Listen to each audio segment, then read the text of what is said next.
করেছিল, কারণ তাদের সংবিধানের মধ্যে একটা মৌলিক ভালো কথা ছিল।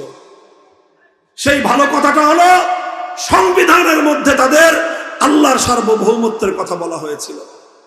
অর্থাৎ আইন তৈরি করবার চূড়ান্ত ক্ষমতা একমাত্র কার? আরে ভাই, ইসলামী রাজনীতির মূল কথাই তো এটা।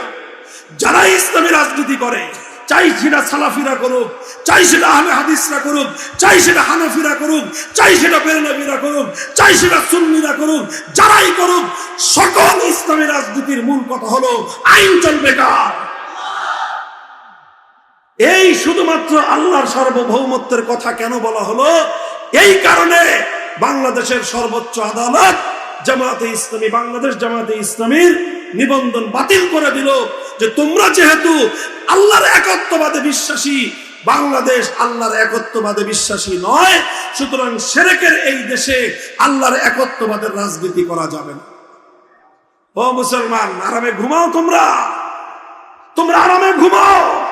আর তোমার দেশের সর্বোচ্চ আদালত আল্লাহর সফরেন্টি, আল্লাহ পাকের সার্বভৌম ক্ষমতাকে তোমার রাষ্ট্র নিষিদ্ধ ঘোষণা করে। সেই রাষ্ট্রে তুমি শান্তিতে বিচরণ করো, তোমার হৃদয়ে এতটুকু রক্তক্ষরণ হয় না, তাহলে তোমার ঈমানের দুর্বলতা ছাড়া এটা আর কিছুই হতে পারে না।